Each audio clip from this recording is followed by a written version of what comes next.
অথচ আফসোস আমাদের জন্য, 2-4-5 মিনিট এদিক সেদিক একটু লেট হয়ে যায়, শুরু হয়ে যায় সমালোচনা। এই নাম সাহেব প্রতিদিন দেরি করে দেয়, এত দেরি করা দেরি করে দেবো। আফসোস, অথচ আমরা আল্লাহর মসজিদে আছি, আমাদেরকে আল্লাহর রহমতের ফেরেশতারা বেষ্টনে নিয়েছে। সুবহানাল্লাহ। শুধু তাই নয়, আল্লাহ হাবিব সাল্লাল্লাহু আলাইহি সাল্লাম হাদিসের মধ্যে বলেছেন, বড় মজলিসে যদি আল্লাহকে স্মরণ করা হয়, আল্লাহর জিকির করা হয়, আমরা কার জিকির করতেছি? কার জিকির করতেছি? আল্লাহর জিকির করতেছি, আল্লাহকে স্মরণ করতেছি, আল্লাহর নবীর দ্বীন ইসলামকে স্মরণ করতেছি, নবীজির হাদিসগুলো আমরা বর্ণনা করতেছি।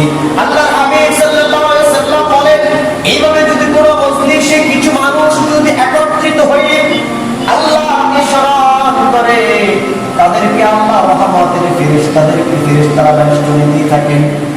সুবহানাল্লাহ। ফেরেশতাকে দেখেননি? দেখেন। বিশ্বাস করেন? বিশ্বাস করেন? অবশ্যই অবশ্যই বিশ্বাস করতে হবে। আল্লাহর ফেরেশতারা রহমতের ফেরেশতা বেষ্টনী দিয়ে থাকে, তাদের মধ্য থেকে একদম ফেরেশতা সরাসরি আল্লাহর নিকট চলে যান। সুবহানাল্লাহ। আল্লাহ তাআলা তাদেরকে জিজ্ঞেস করেন, আমার ফেরেশতা তোমরা কোথায় থেকে এসেছো?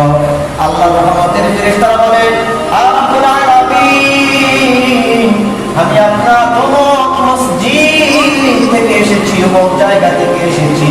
আপনার কিছু বান্দারা একত্রিত হয়ে মসজিদ কায়েম করে আপনাকে আপনার জিকির করতেছে, আপনাকে স্মরণ করতেছে।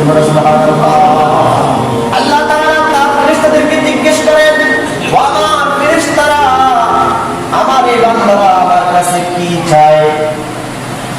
আল্লাহকে মনে করে জানেন, আমাদের মনে অন্তরের যে খবর, আমরা অন্তরে কি চিন্তা করতেছি, এই খবরের মালিক কি? আল্লাহ। আল্লাহ। আমি অন্তরে কি চিন্তা করতেছি আপনি সেটা জানেন? জানেন না।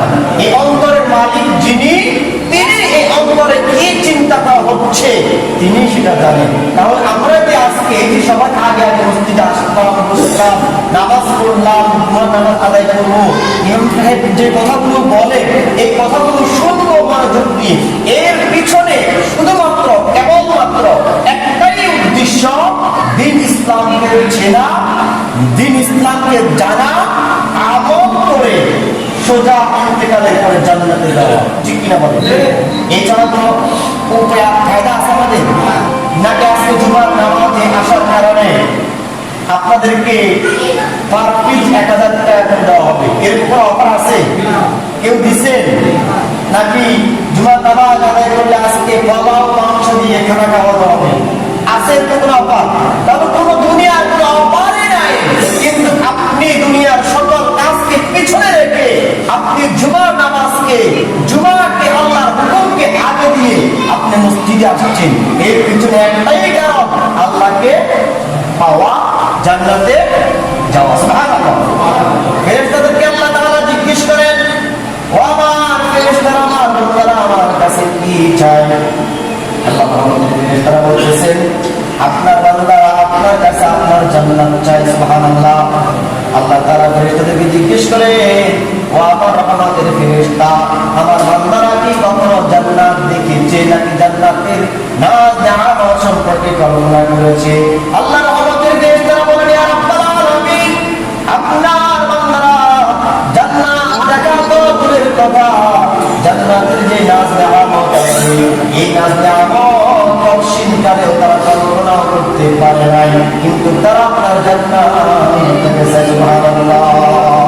আল্লাহ তাআলা বলেন, আমার ফেরেশতারা তোমরা সাক্ষী থাকো, আমার বান্দারা আমার জান্নাত না দেখে, না কল্পনা না করতে পেরে আমার জান্নাতটাকে চাই। তুমি সাক্ষী থাকো, আমার বান্দাদেরকে আমি তাদেরকে জান্নাত দিয়ে দিলাম। সুবহানাল্লাহ। তারা কি থেকে রেহাই চায়? বাঁচতে চায়। আল্লাহর রহমতের ফেরেশতারা বলে, তারা আপনার জাহান্নাম থেকে বাঁচতে চায়। ঠিক হুবহু প্রশ্নগুলো করে, তারা কি আপনার জাহান্নাম, আমার জাহান্নাম দেখেছে? ফেরেশতারা বলেন, না না না, তারা জাহান্নাম কখনো দেখে নাই, জাহান্নামের এত কঠিন ভয়াবহ শাস্তি তারা তসিলকালেও কল্পনা করতে পারে নাই। আল্লাহ তাআলা ফেরেশতাদেরকে সাক্ষী রেখে বলেন, ও আমার ফেরেশতারা তোমরা সাক্ষী থাকো, আমার যে বান্দারা আমার জাহান্নাম না দেখে ওই জাহান্নাম থেকে মুক্তি পাওয়ার জন্য, আমার কাছে জাহান্নাম থেকে মুক্তি পাওয়ার জন্য আজকে একত্রিত হয়ে আমাকে স্মরণ করে, তুমি সাক্ষী